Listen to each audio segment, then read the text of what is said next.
Movie की start में हम एक जख्मी लड़की को देखते हैं जो कि जंगल में भाग रही होती है। फिर तभी पीछे से एक लंबा चौड़ा आदमी आता है जो कि अपने एक ही हाथ से उसके पूरे मुंह को ढक लेता है और फिर क्रश कर देता है। और इसी आदत की वजह से उसका नाम क्रशर पड़ जाता है। और अब क्रशर लड़की की लाश को उठाता है और अपने घर पे ले आता है। और यहाँ पे उसका बड़ा भाई सोफे पे बैठा हुआ था। अब क्रशर लड़की की लाश को घर के बाहर ले जाता है और उसके टुकड़े करने लगता है। और ठीक इसी समय उसका बड़ा भाई टीवी पर उसी लड़की को टॉर्चर होता हुआ देख रहा होता है जो कि उन्हीं दोनों भाइयों ने कुछ टाइम पहले रिकॉर्ड करी होती है। अब क्योंकि ये दोनों भाई कार्निवल्स हैं तो ये दोनों मिलके बाद में उसके मीट को पका के खा जाते हैं। अब नेक्स्ट सीन में हम कुछ लोगों के ग्रुप को देखते हैं जिन्होंने एक अमीर आदमी की बेटी को किडनैप करा होता है और वो लड़की इस समय कार के डिग्गी के अंदर बंद थी। अब इन किडनैपर के ग्रुप में एक गुंडा होता है और उसका भाई होता है और उसके फ्रेंड सैरा और उसका भाई होता है। यहाँ पे एक्चुअल में सैरा और उसका भाई किडनैपर्स नहीं होते, वो बस किसी मजबूरी की वजह से उनके साथ थे। और इस समय यहाँ पे किसी को भी पता नहीं होता कि वो लोग जहाँ आ रहे हैं सिवाय मेन गुंडे को, क्योंकि वही कार ड्राइव कर रहा होता है और उसी को लोकेशन का पता होता है कि इन्हें एक्चुअल में जाना कहाँ है। खैर अब ये गैस स्टेशन पे आ जाते हैं और अब गुंडे का भाई कार के अंदर पेट्रोल डालने लगता है। तभी सैरा और उसका भाई पास की दुकान में इसे चले जाते हैं सिर्फ घूमने के लिए। और फिर उसी समय यहाँ पे एक शरीफ आ जाता है जिसे देख के गुंडा अपनी गन निकाल लेता है क्योंकि यहाँ पे सैरा और उसका भाई शरीफ से बात कर रहे होते हैं। और गुंडे को इस समय काफी ज्यादा घबराहट हो रही होती है क्योंकि उसे ऐसा लग रहा होता है कि कहीं ये दोनों पुलिस के आगे सब कुछ बोल ना दें, लेकिन यहाँ पे उन्होंने ऐसा कुछ भी नहीं किया होता। और फिर ये सभी लोग कार में बैठते हैं और आगे बढ़ने लगते हैं। कुछ दूर आगे जाने के बाद कार के आगे एक बड़ा सा हिरन आ जाता है जो कि उनसे टकरा जाता है। यहाँ पे 3 लोग तो बच जाते हैं लेकिन जो मेन गुंडा होता है उसके सीने में सींग घुस जाती है जिसकी वजह से उसे काफी ज्यादा पेन हो रहा होता है। और अब वो तीनों मिलकर हिरन को हटाने की कोशिश करते हैं लेकिन क्योंकि वो काफी ज्यादा भारी था तो इसी वजह से वो उनसे हिल भी नहीं पाता, जिससे गुंडे को काफी ज्यादा तकलीफ होती है। और उसकी तकलीफ तब और बढ़ जाती है जब हिरन को होश आ जाता है। अब यहाँ पे हिरन झटपटाने लगता है जिसकी वजह से गुंडे को काफी ज्यादा दर्द होता है और वो उससे बर्दाश्त नहीं होता तो उसके सर पे गोली चला देता है। अब यहाँ पे गुंडे का भाई उससे उसकी गन छीन के उससे पूछता है कि तुम हमें बताओ कि हमें कहाँ पे जाना है, लेकिन यहाँ पे इतने दर्द तकलीफ में था फिर भी उन्हें आगे जाने का रास्ता नहीं बताता। अब यहाँ पे उसके छोटे भाई को काफी ज्यादा गुस्सा आ गया था तो उसके सर पे ही गोली चला देता है। और अब यहाँ पे सिचुएशन कुछ इस तरह की हो गई थी, गुंडे के भाई को भी नहीं पता कि आगे कहाँ जाना है, जिसकी वजह से वो अब कहीं भी नहीं जा सकते थे। अब यहाँ पे वो लोग इस चीज में डिस्कशन कर ही रहे होते कि उन्हें जाना कहाँ चाहिए। तभी यहाँ पे एक ट्रक आ जाता है जिसके अंदर से एक आदमी निकलता है और वो उनसे पूछता है कि क्या आप लोगों को कुछ हेल्प चाहिए। अब मौका देख के वो गुंडा उस पे गोली चला देता है ताकि वो उसकी कार को चुरा सके, लेकिन यहाँ पे तभी सैरा का भाई उसे धक्का देके गिरा देता है जिससे कि उस आदमी को भागने के लिए टाइम मिल जाता है। अब यहाँ पे वो गुंडा सैरा के भाई पे काफी ज्यादा गुस्सा करता है लेकिन वो उसे जान से नहीं मारता। खैर अब वो किडनैप करी हुई लड़की को कार से बाहर निकालते हैं और जंगल के रास्ते आगे बढ़ने लगते हैं, लेकिन यहाँ पे दूर से क्रशर का भाई उन पे नजर रख रहा होता है। अब वो फटाफट अपने घर की तरफ चला जाता है ताकि वो क्रशर को बुला सके उन्हें पकड़ने के लिए। अब यहाँ पे वो क्रशर को उनके बारे में बताता है और फिर वो दोनों भाई हथकड़ियां लेके उनके शिकार के लिए निकल जाते हैं। अब नेक्स्ट सीन में हम देखते हैं कि वो आदमी गाड़ी चलाते चलाते ही बेहोश हो गया था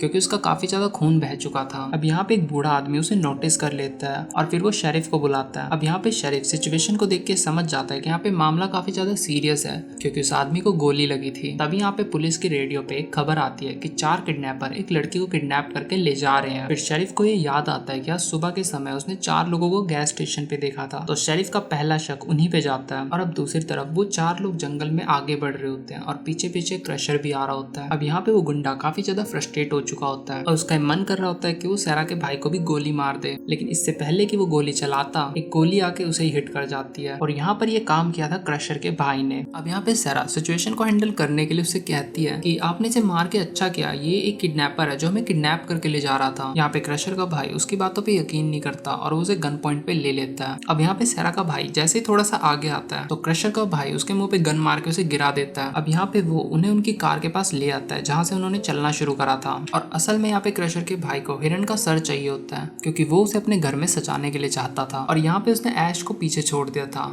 ताकि क्रशर उसे हैंडल कर सके। अब यहाँ पे क्रशर उसे अपना एक हाथ मार के बेहोश कर देता है और दूसरी तरफ वो दोनों भाई बहनों से हिरन का सर कटवा रहा होता है। जब सिर पूरी तरह अलग हो जाता है तो सैरा का भाई उससे पूछता है कि तुम्हें सिर्फ हिरन का सर चाहिए, तुम्हें उसका मीट नहीं चाहिए। तो उससे कहता है कि हम जानवरों का मीट नहीं खाते। और यहाँ पे एक्चुअल बात तो यही थी कि वो सिर्फ इंसानों का मीट खाते हैं, जानवरों का नहीं। और अब हम क्रशर को देखते हैं जो कि लड़की को लेके घर पे आ जाता है और उसे पटक देता है। अब इसी बीच यहाँ पे क्रशर का बड़ा भाई भी आ जाता है उन दोनों को लेके। इसी बीच उनकी तलाश करते हुए शेरिफ भी उनकी कार तक पहुंच जाता है। अब यहाँ पे शेरिफ का दिमाग चकरा जाता है क्योंकि वो देखता है कि गुंडे का सर उड़ा हुआ है, यहाँ पे हिरन का सर कटा हुआ है और वो इस सीन को देख के काफी ज्यादा कंफ्यूज हो जाता है कि आखिर यहाँ पे चल क्या रहा था। अब यहाँ पे शेरिफ खून के छींटों का पीछा करने लगता है जो कि एक्चुअल में हिरन के सर में से निकले थे। उधर सैरा क्रशर के भाई से एक डील करती है कि हमने जिस लड़की को किडनैप करा है वो एक अमीर बाप की बेटी है और इससे जो भी हमें कुछ पैसा मिलेगा वो हम 50-50 बांट लेंगे। लेकिन यहाँ पे क्रशर का भाई उसके इस डील को रिजेक्ट कर देता है क्योंकि उसे पैसों से कोई भी मतलब नहीं था।